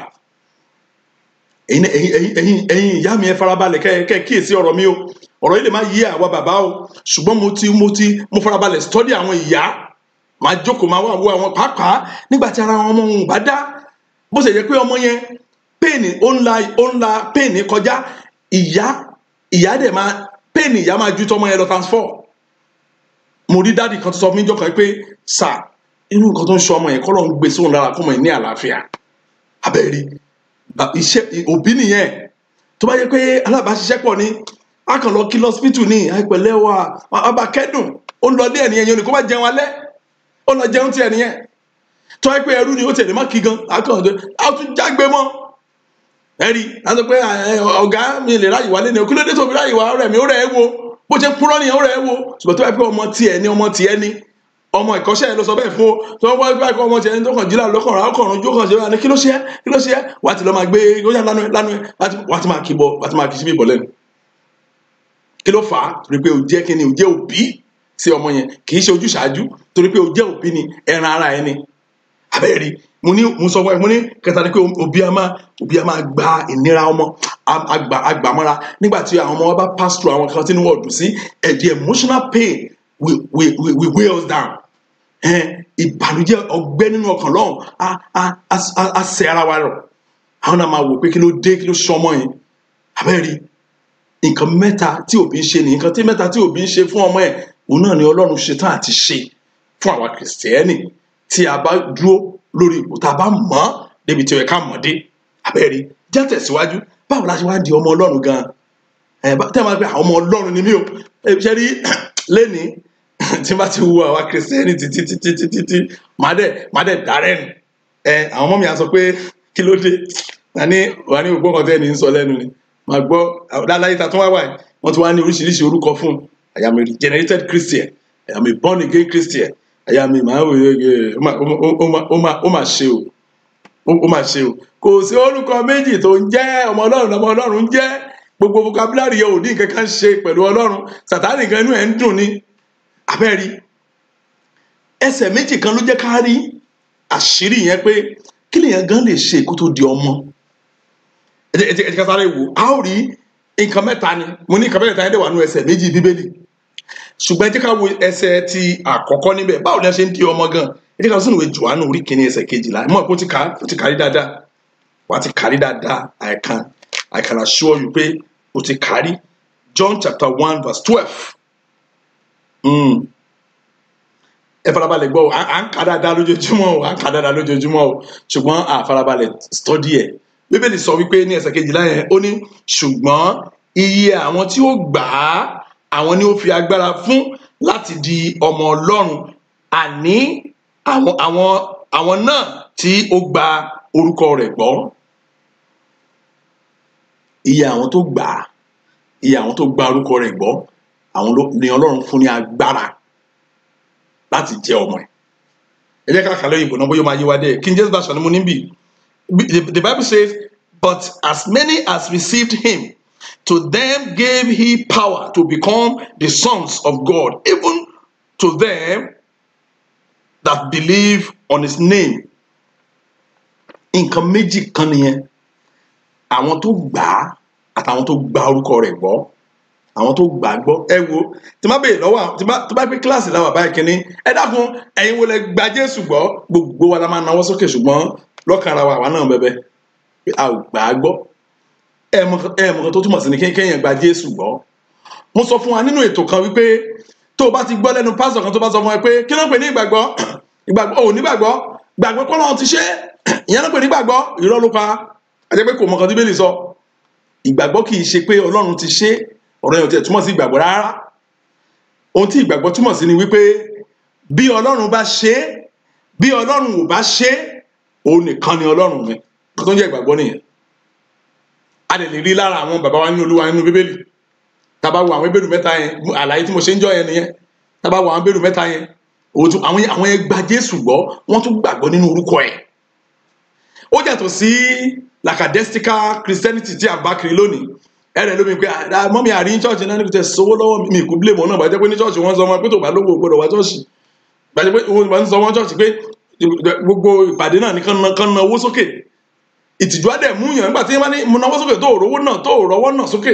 Wọ́n tún pé wọ́n ní ká ẹ̀dín dáwó àwọn ẹ̀pọ̀dẹ̀ jẹ́rìí àwọn ìyá wa, ẹ má bínú ìyá wa, gèlè yẹn bẹ́ẹ̀ ṣe ń ta tó bá ti wà lọ́wọ́ yín báyìí inú ijó yín láti máa rí. Àwọn ajójójó ẹni tí ò dẹ̀ lówó dẹ̀ ń wù ẹ́. Wọ́n kàn jókòó sílé ẹni á ní wọn lọ jáde kò sówó lọ́wọ́ mi. Irú ìgbàgbọ́ yẹn fẹ́ fi kọ̀mpíà àwọn tó gba Jésù lọ gbọ́ tó sì gbàgbọ́ nínú orúkọ ẹ̀. Wọ́n dáná sílẹ̀ ni wọ́n ní ẹ tẹríba. Ẹ bá gbọ́ kìsẹ́ni mi wá ní ẹ̀rọ kò tẹ̀ sówó lọ́mí nínú mi ò tiẹ̀ dùn. Tó máa ń dárúkọ àwọn tó gba Jésù gbọ́ wàá náwó sókè. O tí ì gbàgbọ́, Ọlọ́run ò tí ì fún ẹ ní agbára yẹn láti dé ọmọ ẹ̀. Tí wàhálà bá dé kò you won't find him there. Ò ní rí. Àwọn tá a sọ ní Bíbélì wọ́n ní ọba kẹgbọ́n ẹ tẹ́tí sà. Ní tẹríba fún èrè yín o. Tẹ bá fẹ́ ẹ dáná kẹjù wá síbẹ̀. Ọlọ́run táwọn àǹsìn á gbà wá. Ṣùgbọ́n bí Ọlọ́run wọ̀ bá gbà wá, a ò ní tẹríba. Yẹni pé bí iná bá jó wọn láwọn ò ní tẹríba. Àbájọ tí Ọlọ́run fi jáde sí wọn ní ọ̀nà ìyanu. Mo lo àpẹẹrẹ nígbà yẹn náà pé ẹ̀gbọ́n Jóòbù ni. Jóòbù sọ pé bí ó ti wọ́n ní ìyàwó ẹ̀ ní kó ṣe, àwọn ẹ̀ ní kó ṣe pé Ọlọ́run yìí kò sí bẹ́ẹ̀, ó kàn coincidence ní gbogbo nǹkan tó ṣẹlẹ̀ sí ẹ̀, kì í ṣọwọ́ Ọlọ́run ló ti wá. Ó ní bí ó tilẹ̀ pa mí, èmi ò máa gbẹ́kẹ̀lé. Bí ó tilẹ̀ pa mí, èmi ò máa gbẹ́kẹ̀lé. These people believe their God. Not only that, they believe on his name. Wọ́n gbàgbọ́ ní orúkọ yẹn. Láyé sí kìrìsìtẹ́nì ògùn lè sọ, mò ń bá àwọn èèyàn sọ̀rọ̀ ní ojoojúmọ́ látàárọ̀ dalẹ́ àfi tó bá rẹra máa pa fóònù. Àwọn àgbọ̀ tí kìrìsìtẹ́nì wọn sọ pé ó tẹ̀ ti sú mi, màá rẹ́rìn pé o lè gbọ́ ọ̀rọ̀ yẹn lẹ́nu ẹnikẹ́ni nínú àwọn bàbá wa nínú Olúwa nínú Bíbélì. Kò sí wọn torí pé wọ́n mọ̀ pé ó ṣe Ọlọ́run wọn ni, kò ṣe Ọlọ́run wọn ni, they don't care. Ṣùgbọ́n ọ̀pọ̀lọpọ̀ wọn máa pé tí ìṣòro bá dé láti tó kọjá ní oníta ní ọ̀làfi ìṣòro kọjá. Ó máa ṣe wẹ́ bóyá tó bá jẹ́ kan tí ìpàdé àti pàtẹ ìṣòro tó lúkàlùkù lákọjá ká máa wá sọ tí wọ́n náà bá dókòó abẹ́ lómìnì wọ́n náà mọ̀ pé oko kan jù kan lọ. Ibi sọ pé àwọn tó gba Jésù gbọ́, àwọn tó sì gbàgbọ́ nínú orúkọ rẹ̀, ọ̀pọ̀lọpọ̀ àwa kìrìsìtẹ́nì ìran la mọ́ọ̀dù ayé wa lé lórí. At the end of the day àtiran àtẹ̀ntó nìran wọ́n fi ń basarize ayé yẹn. Ọ̀pọ̀lọpọ̀ wa ìjọ la gbèrú. Wọ́n ní ìjọ náà tó lè sí ń lọ náà síyẹn kan. Mo mọ ọ̀pọ̀lọpọ̀ àwọn èèyàn máa ní ọ̀rọ̀ tó sọ fún mi kó lọ sọ fún pásítọ̀ ẹ̀ kó lọ èmi ìbá sọ̀rọ̀ pásítọ̀ mi ẹ má fi olú ẹ̀ ṣe ẹ̀yẹ lórí àga wàásù ẹlòmíràn ni wàá sọ̀rọ̀ pásítọ̀ mi pé kò á sọ̀rọ̀ bí òpònú ni ó sì wà ní abẹ́ ẹ̀ kò sí nǹkan tó kìrìsìtẹ́nì kò sí nǹkan tó kàn wá nípa pásítọ̀ àbí ṣọ́ọ̀ṣì nǹkan tí ètò yìí wà fún nìyẹn kó dá wa padà sọ́dọ̀ ẹlẹ́dàá wa there is no monopoly of God's power kò sí yẹn mọ́ aṣọ ìkẹlẹ̀ tábìlì ti fàya ohun tí ètò yìí wà fún ni mò ń ṣàlàyé fún ẹ yẹn àbí ẹ gbọ́ bíbélì sọ pé àwọn kì í ṣe bible study là ń ṣe ká ní bible study ní bá sọ ibi kí ni túmọ̀ believe ní èdè gíríkì ìgbà ló máa mọ̀ pé so mi tí ìgbàgbọ́ nìyẹn o àwọn tí Ọlọ́run fún lágbára láti di ọmọ ènìyàn o ni àwọn tó gbàgbọ́ nínú Kristi tó lè gba orúkọ rẹ̀ gbọ́ come what may he is their God wọn ò kíá wọn kò sẹ́kún lọ́rọ̀ wọn nígbà tó bá ti rí bẹ́ẹ̀ pé Ọlọ́run ò ṣe wọ́n gbà kò rẹ́dì nìyẹn ìyẹn wọ́n bá ìgbé ayé wọn lọ pẹ̀lú ìrìn àjò ẹ̀ nìyẹn praise the Lord. Kí ni àṣírí ẹsẹ̀ kejì tó bá ti ń súnmọ́ ibi àdúrà báyìí àṣírí kejì ni pé a rí nínú ìwé Gálátíà orí 3 ẹsẹ̀ ìkẹrìndínlọ́gbọ̀n sí ẹsẹ̀ ìkẹtàdínlọ́gbọ̀n Gálátíà orí 3 Galatians chapter 3 verse 26 and verse 27 ibẹ̀ ni ìkẹta condition kẹta wà yẹn pé báwo lèèyàn ìbéèrè tí mo béèrè nìyẹn o ká tó bá wọn ní báwo ni ènìyàn ṣe di ọmọ Ọlọ́run àwọn tí ó gba Jésù gbọ́ Ọlọ́run á fún lágbára láti dọmọ ẹ̀ àwọn tó gbàgbọ́ nínú orúkọ Jésù Ọlọ́run á fún ní agbára láti di ọmọ ẹ̀ ìkẹta òun náà ni pé Bíbélì sọ fún wa pé ó ní nítorí pé iye ẹ̀yin tí a ti baptisti sínú Kristi wọ́n ti gbé Kristi wọ̀ ẹ farabalẹ̀ gbádùn sorry mo ti ka 27-26 ló ẹ̀ka bẹ̀rẹ̀ ó ní nítorí pé ọmọ Ọlọ́run ni gbogbo yín nípa ìgbàgbọ́ nínú Kristi Jésù nítorí ọmọ Ọlọ́run ni gbogbo yín nípa ìgbàgbọ́ nínú Kristi Jésù ẹ pé lẹ́ẹ̀ka ní àwọn tó gba Ọlọ́run gbọ́ tó tún gba orúkọ rẹ̀ gbọ́ pàṣẹ sẹ́wọ̀n wá ní nítorí iye ẹ̀yin tí a ti baptisi nínú Kristi ó ti gbé Kristi wọ̀ báwo ni èyí bábà ní ṣe àwọn tá a ti baptisi àwọn tó ti sọnù sínú Kristi àwọn tó ti sọ ara wọn nù sínú Kristi ìpele kẹta nìyẹn ó gba Kristi gbọ́ ó gba orúkọ rẹ̀ gbọ́ ó wá sọ ara rẹ̀ nù sínú ẹ̀. So it's not about you again, it's about him. It's about what he wants for your life. Kì í ṣe nípa tiẹ̀. That's why mo sọ fún wa pé mo ní ọ̀pọ̀lọpọ̀ àdúrà tá à ń gbà yẹn kò ní nǹkan ṣe pẹ̀lú Ọlọ́run. Ọlọ́run ló ní ètò. Elétò yẹn ló máa bá tó ètò yẹn. Ṣùgbọ́n ọ̀pọ̀lọpọ̀ wa mo yẹ sọ ní ọ̀sẹ̀ kọjá àdàbí aláìsàn tó lọ sọ́dọ̀ dókítà tó ní inú irun mi o ṣùgbọ́n oògùn báyìí lẹ́gbọ́dọ̀ bá mi ṣe lẹ́yìn oògùn tó ń mi kò sí oògùn tẹ́mi tó máa ṣe o ẹ là á kẹ́ iye bẹ̀rù kẹ́fì ní ìwò ẹni àwọn tá a kì í ṣe professional àkọ́ àṣẹ̀dá ní ọ̀nà tó máa gbà ní ọ̀pọ̀lọpọ̀ wa àwọn bàbá wa nínú Olúwa tẹ́ ń bá kiri yìí wọ́n ti sọ fún ẹ pé ogun ẹni báyìí ló ń ṣe ẹ́ ó wá fi ọ̀rọ̀ ara ẹlẹ́kùn tápátá wá dojúkọ mọ́mí kan pè mí láti Àbújá lénìí ó ní do you know that mo ń gbé ìgbé ayé ìfọ̀kànbalẹ̀ láti ọdún yẹn kí ni ó dẹ̀ ṣe pásítọ̀ wọn ó ní tó bá akàn pé ní hello múra dáadáa o ìpàdé ọ̀la gbọ́dọ̀ wà níbẹ̀ o ìyá ọkọ ẹ ó ti inú ìpàdé ló wà lọ́wọ́lọ́wọ́ ẹ̀mí ọlọ́sọ mú kó wà lọ́wọ́ ìpàdé lọ́wọ́lọ́wọ́ yìí o obìnrin wà tó pè mí she was emotionally finished kì í ṣe disturbed not emotionally disturbed nìkan a jọ sọ̀rọ̀ tó dáńjọ́ yẹn mo dẹ̀ sọ fún wọn mo ní kí ló kàn yín pé ìyá ọkọ yín lọ sí èmi ọmọ bẹ́ẹ̀ jẹ́ ní òní kan tó kàn mí mi ò rí wọn o kí ló wá kàn yín pé ìyá ọkọ yín lọ sí ẹgbẹ́ ó mú orúkọ yín dání lọ sínú ẹgbẹ́ yẹn kí nìyẹn ní ṣe pẹ̀lú ẹ̀mí tẹ̀yìn bá jẹ́ ọmọ Ọlọ́run if you are a child of God kí ló kàn yín pé ó lọ ẹ jẹ́ kó lọ bí tiẹ̀ tó bá wá owó mọ́tò ló bá fi lọ pàdé tí ò bá rí ìwọ náà yá kó tiẹ̀ lọ pàdé ẹ̀ kí lè dá díẹ̀ kó àwọn òbóyá Ọlọ́run nígbèjà ẹ̀ kó àwọn òbóyá Ọlọ́run dìde sí ẹ òun bọ̀dọ̀ dárúkọ ẹ ní wọ́n máa ti dárúkọ ẹ sínú wàhálà wọ́n ní wàhálà ní gbogbo ẹgbẹ́ wọ́n á fi ẹ̀rẹ̀ sí ẹ praise the Lord Ọlọ́run ràn wá lọ́wọ́ ohun tí a sọ débẹ̀ má jẹ́ àgbàgbé o kí èmi kí o lè mọ̀ àbájọ lọ́dún mẹ́rin sígbà tí Paul sọ̀rọ̀ yìí ó wá ní nítorí pé èmi mọ ẹni tí èmi gbàgbọ́ ó mọ̀ nítòótọ́ ó ti bá Jésù rìn débi pé ó ti di ọmọ ẹ wò ó ọ̀pọ̀lọpọ̀ àwọn olówó Jésù àbẹ́ ẹ̀gbọ́ nǹkan tí Jésù sọ ó ní tó bá di ọjọ́ náà ó ní àwọn kan ní lórúkọ rẹ ni mò ni mò ń gbàdúrà, lórúkọ rẹ ni mò ń arọ tí mò ń wò wọ́n sàn, lórúkọ rẹ Jésù ni mi ò mọ̀ yín, ẹ̀yin oníṣẹ̀ṣẹ̀ mi ò mọ̀ yín. Ìṣe ẹ rí pé mystery ni, mystery dẹ̀kọ́ ẹsẹ̀ yìí oníkọ́kọ́rọ́ tó ṣí. Lóòótọ́ ni àwọn wọ̀nyẹn wọ́n mọ Kristi ṣùgbọ́n wọn ò mọ gẹ́gẹ́ bí ọmọ, ẹlòmíì gẹ́gẹ́ bí ẹrú ni. Ṣùgbọ́n tá a bá gbé Jésù sókè, àti kí ni kan fẹ́ kí ẹnìkan béèrè kan lọ́wọ́ mi pé tí pásítọ̀ wa bá ń ṣe àgbèrè kí ló dé tó fi tí iṣẹ́ ìyanu fi ń ṣe lọ́wọ́ ẹ̀, mo á bú sẹ́ẹ̀rì, mo á ní tọ́lọ́ bá ti fún yẹn ní nǹkan kì í gbà padà. Kò ní gbà padà mọ́, kò sí nǹkan tó kàn ó ti fún ẹ nìyẹn. Tó bá dẹ̀ ti gbé orúkọ ẹ̀ sókè, approve rẹ̀, tó yẹn ò ní kankan ṣe. Tó bá wu ẹsẹ̀ dáadáa, ẹ jọ̀ọ́ mo fi Ọlọ́run bẹ̀ wá, kí etí ọ̀pọ̀lọpọ̀ nǹkan náà bá kiri kò ní kankan ṣe pẹ̀lú ìtẹ̀síwájú ayé wa. Ohun tó ní ṣe pẹ̀lú ayé wa ni wípé ṣẹ́dẹ̀ ọ̀pọ̀lọpọ̀ wa ń gbà míì ohun tí pásítọ̀ sọ là ń ṣẹ́lẹ̀ lórí kìí ṣe kan tí Bíbélì sọ. Ẹ máa gbé pé pásítọ̀ wa wípé kí ló kàn nípa kan tí pásítọ̀ yín sọ.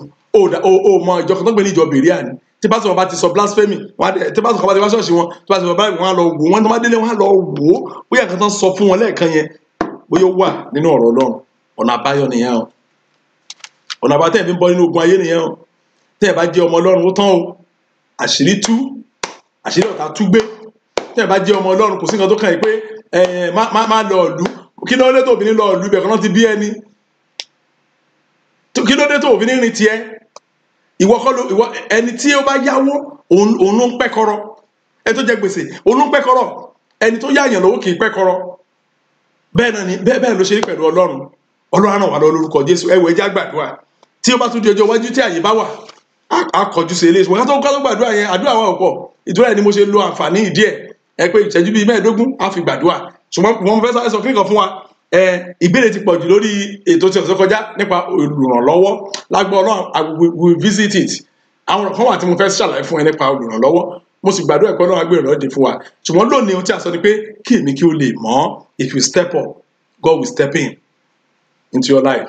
If kò ṣeé ṣe Ọlọ́run lè sọ̀rọ̀ kó ní òun ṣe mistake. To bá step up your relationship with Christ, God will step in into your life. Ó tán nìyẹn. Nígbà tí òye Jésù yé wa tá a súnmọ́, mo rí ọ̀pọ̀lọpọ̀ yẹn táwọn náà sọ pé pásítọ̀ ẹ jẹ́ ká lọ pàdé lórí ọkọ̀ ní kí ló dé, ẹ jẹ́ ká àwọn èèyàn kan bá ṣe yín, kan bá sàṣìyín, kan bá ṣe yín kó àwọn ará rìn wé kí wọ́n fẹ́ sàṣìmí fún. Ẹ̀tọ́ àwọn fẹ́ sàkán múra sí àwọn wọ́n free láṣẹ gbogbo wọn yẹn. Tápọ̀ ọ̀rọ̀ ayé wọn kàn wọn, ọ̀rọ̀ tèmi ló fọ̀ wọn kán múra sí. Ṣùgbọ́n mo ní bàbá kan akọ̀ǹkọ́ nìyẹn ni bàbá ara tó mọ ìyá ọmọ, but ṣé bàbá ó mọ̀ pé adé ọmọ. Mo sọ fún wa èèyàn méjì ni o, bàbá àtọmọ, wọn mú gbọ́dọ̀ agree ká tó lè jẹ́ kan. Àdúrà wa àkọ́kọ́ ó wà nínú ìwé Genesis orí 3 yẹn, àti kà á lẹ́ẹ̀kan, no Exodus kọ́lá kà ní, but jẹ́ ká lọ wò ó. Àdúrà wa àkọ́kọ́ ó wà àkà lẹ́ẹ̀kan, Genesis chapter 3 ní àdúrà wa àkọ́kọ́ wà, ẹsẹ̀ 29 títí dé 27. Genesis chapter 3, oh sorry, ẹ ká fi yẹlẹ̀ torí àkókò wa. Kíni ní kẹjẹ ká lọ, Galatia ní kẹjẹ ká lọ, 3:26 ní kẹjẹ ká wò. Ẹ má bínú, Galatia 3:26 ní kẹjẹ ká wò. Mo wo 14 Genesis kan bẹ́ẹ̀ lẹ́ẹ̀kan, mo pé ká lọ gbà á, mo pé I don't want to disrupt our prayers. Tá bá ti débẹ̀ ọ̀ tá bá kọ́lẹ̀, ẹjọ́ tá bá kọ́lẹ̀ ẹ máa fi reference síwájú ẹ̀, yẹn pé kẹ́ sọ pé àdúrà ni. Torí gbà mí a lè mú ẹsẹ̀ kan kó jẹ́ pé ẹ̀kọ́ Bíbélì ló máa lágbára ń bẹ̀. Bíbélì sọ pé for ye are all the children of God by faith in Christ Jesus. For as many of you as have been baptized into Christ have put on Christ. Ibi tí mo la kàlẹ́ kan nítorí pé ọmọ Ọlọ́run ni gbogbo yín, wípé nípa ìgbàgbọ́ nínú Kristi, nítorí pé iye ẹ̀yin tí a ti baptist sí inú rẹ̀. A sọ fún Ọlọ́run pé Olúwa mo ti gbọ́ ọ̀rọ̀ rẹ, Olúwa mo ti gbọ́ ọ̀rọ̀ rẹ. Lord, I have heard your word and I have taken a step to come back home like a prodigal son.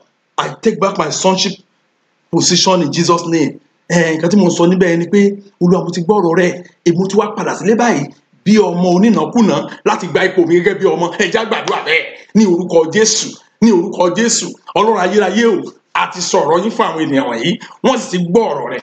A rí ọ̀pọ̀lọpọ̀ wọn tí wọ́n sọ pé àwọn fẹ́ padà wálé láti gba ipò wọn bí ọmọ onínàkúnà yẹn, ó padà wálé wá gbapò ẹ̀. pé no pé ní ilé bàbá mi gan àwọn ẹrú kì í jẹ báyìí, wọ́n gbádùn níbi ọmọ.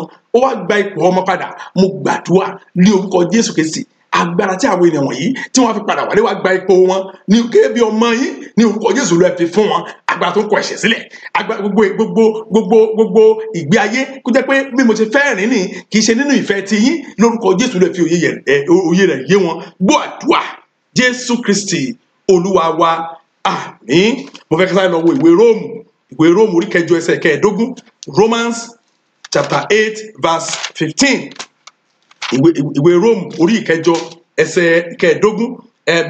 Bíbélì sọ pé nítorí ẹ̀yin kò tún gba ẹ̀mí ẹrú láti máa bẹ̀rù mọ́, ṣùgbọ́n ẹ̀yin ti gba ẹ̀mí ìsọdọmọ nípa èyí tí àwa ti ń ké pé hábà bàbá. Ẹ jẹ́ túkà kó tún clear sí o. Bíbélì sọ pé nítorí ẹ̀yin kò tún gba ẹ̀mí ẹrú láti máa bẹ̀rù mọ́, ṣùgbọ́n ẹ̀yin ti gba ẹ̀mí ìsọdọmọ nípa èyí tí àwa fi ń ké pé ábà bàbá. Èdè òyìnbó ẹ̀ sọ pé ó ní for you have not conceived the spirit of bondage again to fear, but you have received the spirit of adoption whereby we cry Abba Father. ó ṣàmì sí yẹn náà pé ìgbé ayé ẹrú ó ti kúrò ní ọ̀rọ̀ ènìyàn o. tó bá fi ara balẹ̀ gbàdúrà wá sọ fún Ọlọ́run, wá sọ fún Ọlọ́run nínú àdúrà tó kàn, wà ní mo pàṣẹ rẹ̀ sí ìṣẹ̀dá mi, ipe lónìí mo ti di ọmọ Ọlọ́run ọ̀gá ògo. Wàá porúkọ Jésù pé Olúwa ẹ gbà mí lọ́wọ́ ẹ̀mí kíní o, lọ́wọ́ ẹ̀mí ìdè níbèrè pé kíní yẹn àbí ó ní ẹ̀mí ẹrú, the bondage of slavery, gbogbo ẹ̀mí ìdè slavery. ṣẹ́rí tó ń pè ní slavery nítorí burúkú atágbà ni. mo wo documentary kan nípa ẹrú, mo wò pé ṣé àwọn èèyàn ló subject èèyàn bíi tiwọn to this level. wọ́n dẹ̀ lu ibi ní tíṣẹ́ tí wọ́n kùn lórun, kì í ṣe pé wọ́n fún ọ ní abẹ́rẹ́ tó máa pa owó bí ikú. Wọ́n dẹ̀ lù báyìí, wọ́n dẹ̀ padé báyìí, wọ́n dẹ̀ fi padlock sí, wọ́n dẹ̀ dé. Ẹrú ni bẹ́ẹ̀ náà ló ṣe nípa tẹ̀mí. Àwọn ẹ̀mí òkùnkùn wọ́n á dẹ̀ kó ọ̀pọ̀lọpọ̀ sínú ìdí ẹrú, wọ́n máa pọ́n wọn lójú, àwọn tó ń dẹ̀ kan lójú wọ́n dẹ̀ bẹ̀rẹ̀ àdúrà Jésù Jésù Jésù Jésù Jésù ò lè jẹ́ nǹkan kan nínú ayé wọn. Ohun tó yẹ kán ṣe ni pé kankan rí bùtù ayé wọn láti di ọmọ yẹn, pé kán tara wọn fún Ọlọ́run kó lè fara nínú ìgbé ayé wọn, kán gbé ayé ìgbọràn. Kì í ṣe ó lé ẹ̀dá ò táwọn bá kiri wọn yìí o, wípé àgbọ̀dọ̀ kí àwọn tí ó lọ ṣọ́ọ̀ṣì wa. Mo rí àwọn ìjọ kan mo ti bá wọn gbélé rí, àwa yòókù bó ti yẹ pé àwa náà ń sin Ọlọ́run lójú méjèèjì o, ṣùgbọ́n tó pé àkíṣe ọmọ ṣọ́ọ̀ṣì wọn yẹn wọ́n máa ń pè ní ẹlẹ́ṣẹ̀. Àtẹ̀rí àti yẹn tí kì í yá péèlì wa kò lè yá under no circumstance kò lè yá nǹkan nínú ilé yẹn, torí pé gbàgbé pé ẹlẹ́ṣẹ̀ ni wọ́n mi fẹ́ dárúkọ ìjọ. Ó wúra pé ìyẹn irú ìgbé ayé bẹ́ẹ̀ kọ́ lèmi ń sọ o, ìgbé ayé bẹ́ẹ̀ kọ́ lèmi ń sọ o. Mo ń sọ̀rọ̀ ìgbé ayé èyí tó ń ta ara ẹ̀ tó ń sọ̀rọ̀ ẹ̀ nù sínú Kristi. Wá sọ fún Ọlọ́run lẹ́ẹ̀kan sí I decree that I am now a son, I am now a daughter of the Most High God. Lord, deliver me from the spirit of bondage. Olúwa ẹ gbà mí. Mo pàláṣẹ pé ìṣẹ̀dá mi ó lè dárúkọ ẹ sí wípé mo ti di ọmọ Ọlọ́run ọ̀gá ògo jùlọ. Mo sọ lónìí wípé Olúwa ẹ gbà mí lọ́wọ́ ìdí ẹrú, ìgbé ayé ẹrú, oúnjẹ ẹrú, ẹlòmíì tẹ̀ ní ìtẹ̀síwájú for the past 10 years. Olúwa ẹ gbà mí, ẹ jẹ́ á gbàdúrà rẹ̀ ní orúkọ Jésù, ní orúkọ Jésù, ní orúkọ Jésù Kristi. Ìṣẹ̀dá àwọn èèyàn wọ̀nyí ìṣẹ̀dá wọn ti kúrò ní ẹrú, ó ti di ọmọ báyìí, ó ti di ọmọ ọ̀gá ògo jùlọ. Mo gbàdúrà níbikíbi tí ó wà lórúkọ Jésù, gbọ́ ọ̀rọ̀ Olúwa. Gbogbo ìdè pátápátá, gbogbo ìdè ẹrú ó yá kó máa já, gbogbo ìdè ẹrú kó máa já. Ẹ̀rí ó fara hàn nínú iṣẹ́ ọ̀pọ̀lọpọ̀, ó fara hàn nínú ayé ọ̀rọ̀ ọmọ ọ̀pọ̀lọpọ̀, ó fara hàn nínú ìgbé ayé tí ọ̀pọ̀lọpọ̀ ń gbé. Wọn ò tiẹ̀ rí mú, gbogbo ipá tí wọ́n sà ó dàbí pé kò sí nǹkan kan. Bàbá Olúwa ṣàánú fún àwọn ènìyàn wọ̀nyí. Gbọ́ àdúrà Jésù Kristi Olúwa wa. Ẹ jẹ́ ká lọ sínú ìwé Psalm 108 verse 13. Psalm 108. Ó ní àdúrà wa tó kàn yẹn wà. Ẹ rí 108. So àbí 108 verse 13. bíbélì wípé ó ní through God we shall do valiantly for it shall tread down our enemies. Bíbélì sọ nínú ẹsẹ̀ kẹtàlá ó ní nípasẹ̀ Ọlọ́run ni àwa ó ṣe akin, ní pé nípasẹ̀ Ọlọ́run we will do great things. Ṣé rí valiantly yẹn nígbà tí mo old world ní ọ̀rọ̀ yẹn ti pẹ́, ancient English ni nígbà tí mo ka Bíbélì mi kan ó ní nípasẹ̀ Ọlọ́run ni we will do great things. A máa ṣe ohun mèremère nípasẹ̀ Ọlọ́run, ẹ̀rí ó ní nípasẹ̀ Ọlọ́run ni àwa ó ṣe akin nítorí òun ni yóò tẹ àwọn ọ̀tá wa mọ́lẹ̀. Ẹ̀rí a sọ fún Ọlọ́run ẹjẹ́ àṣepọ̀tá lẹ̀ náà káyé wa kọ́ dáná. Ẹ̀rí when we are on the Lord's side we will be untouchable. A sọ fún Ọlọ́run pé Olúwa mo ti di ọmọ rẹ o, Olúwa tẹ àwọn ọ̀tá mi mọ́lẹ̀ kí n lè ṣe nǹkan, kí n lè gbé nǹkan ńlá ṣe. Olúwa fi àwọn ọ̀tá mi sí abẹ́ sí àtẹ́lẹsẹ̀ rẹ. Ṣẹ́ni tẹ́ bá wù bẹ́ẹ̀ dáadáa Bíbélì ò sọ pé àwa la máa tẹ ọ̀tá bẹ̀ yẹn o. Bí mo ṣe ń sọ̀rọ̀ ẹni mo rántí orin wa kan tọ̀tá ẹ̀ mọ́lẹ̀ Bíbélì ò ní kó tẹ ọ̀tá ẹ̀ mọ́lẹ̀ àbí ẹ̀ka ni ó ní nítorí pé Ọlọ́run ni nípasẹ̀ Ọlọ́run ni àwa ó ṣe akin nítorí òun ni yóò tẹ àwọn ọ̀tá wa mọ́lẹ̀. Òun ni yóò tẹ tí Ọlọ́run bá tẹ òun ló pè é jù. Olúwa tẹ àwọn ọ̀tá mi mọ́lẹ̀ kí n lè gbé nǹkan rere ṣe nínú ayé yìí. Ẹ jẹ́ á gbàdúrà bẹ́ẹ̀ ní orúkọ Jésù, ní orúkọ Jésù. Ọlọ́run ayérayé mo gbàdúrà fún àwọn ènìyàn wọ̀nyí, ọkùnrin obìnrin ọmọdé àgbà tó gbéra wọn kalẹ̀ gẹ́gẹ́ bí ọ̀tá ayé wọn. Lórúkọ Jésù Olúwa tẹ wọ́n mọ́lẹ̀. Bàbá Olúwa tẹ wọ́n mọ́lẹ̀ kí wọ́n lè ṣe nǹkan ńlá, kí wọ́n lè dá nǹkan rere ṣe, kí wọ́n lè ṣe nǹkan tó tóbi ní orúkọ Jésù. Olúwa ṣe bẹ́ẹ̀. Gbọ́ àdúrà Jésù Kristi Olúwa wa, àmín. Ẹ jẹ́ ká wo àdúrà kan sí níbí yìí. Mo ń wo àdúrà kan ní Psalm 125, Psalm 125 verse 2 and verse 3.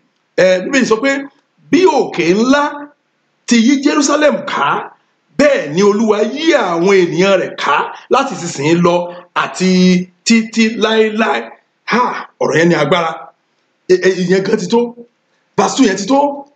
Ó ní bí òkè ńlá ti yí Jerusalem ká, ó ní bẹ́ẹ̀ ni Olúwa yí àwọn èèyàn rẹ̀ ká. Kì í ṣe pé Ọlọ́run yí àwọn èèyàn ká fún oṣù kan, kì í ṣe pé ó yí àwọn èèyàn rẹ̀ ká fún ọdún kan, kì í ṣe pé ó yí àwọn èèyàn rẹ̀ ká fún ọdún márùn-ún. Ó ní láti ìsinsìnyí lọ àti títí láé Ọlọ́run yí àwọn èèyàn rẹ̀ ká. Àbẹ́ ìwà rí wọ́n náà bèè lọ́wọ́ wọ́n náà wá bèè lọ́wọ́ rẹ pé kí ló wá fà á gbà yẹn tí Ọlọ́run yí àwọn ọmọ rẹ̀ ká tí mo sì ń gbé ìgbé ayé lẹ́lẹ̀. Kì í ṣe pé ọ̀tá ló lágbára bẹ́ẹ̀, torí pé mi ì tí ì di ọmọ ní, mi ì tí ì step up. Èmi náà tí ń bá wọn ṣe Christianity, general Christianity tá n bá kiri Christianity kan tí mo pè ní general Christianity. Christianity wà ní ká máa oyé wa kó máa mutí, kò ní ká máa kọ̀ọ̀kan, kò ní ká máa kó bẹ́ẹ̀ni, kò ní ká máa ṣe ṣìnà. Christianity wà ní ká máa ṣàfihàn ayé. So àwa sọ pé tó bá dìgbà tí Ọlọ́run bá fẹ́ protect àwọn ọmọ ẹ̀ orúkọ àwọn wa dámọ̀ ànìrà díẹ̀ ẹ má jẹ́ àtàrà wa. Àbẹ́ẹ̀rí agbàdúrà tó jáde bẹ́ẹ̀ á sọ pé Ọlọ́run Abrahamu, Ọlọ́run Isaki, Ọlọ́run Jacob, Olúwa yí ara rẹ ká mi kí n lè gbé ìgbé ayé tó nítumọ̀ gẹ́gẹ́ bí ọmọ.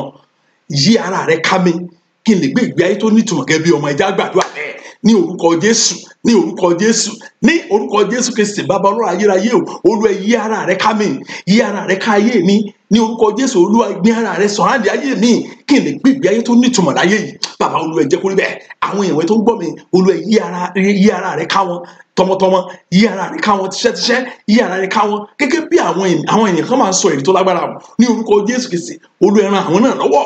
Agbára tí àwọn náà fi di ọmọ lónìí lórúkọ Jésù ló gbé wọ̀ wọ́n. Gbọ́ àdúrà Jésù Kristi Olúwa wa, àmín. Ẹ jẹ́ á gbàdúrà orúkọ Jésù, ní orúkọ Jésù Kristi.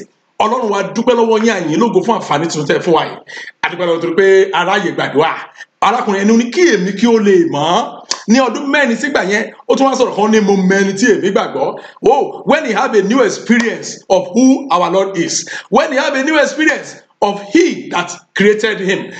Ọlọ́run ayérayé o, bàbá Olúwa gba ọpẹ́ wa. Mo gbàdúrà fún àwọn ènìyàn wọ̀nyí bí ẹ ti ń bẹ tí àánú yín bẹ láàyè. Àwọn afẹ́jẹ́ kan ríra wọn gan, àwọn afẹ́jẹ́ kan máa sìn yín bí ẹ̀sìn ìgbàlódé tí olúkàlùkù kan ń ṣe afẹ́ ayé tí wọ́n rò pé àwọn sin Ọlọ́run. Afẹ́ kan rí yín gan nínú ọ̀rọ̀ yín ní orúkọ Jésù ló ṣí ojú àwọn èèyàn sí yín, ní orúkọ Jésù ló ṣí iyè àwọn èèyàn sí yín. Agbára tí àwọn èèyàn fi bá yín rìn tí ì ṣe pé pásọ̀ ni wọ́n bá rìn, tí ì ṣe ṣọ́ọ̀ṣì ni wọ́n bá rìn, ṣùgbọ́n wọ́n á ní ìbáṣepọ̀ tó dánmọ́rán pẹ̀lú yín.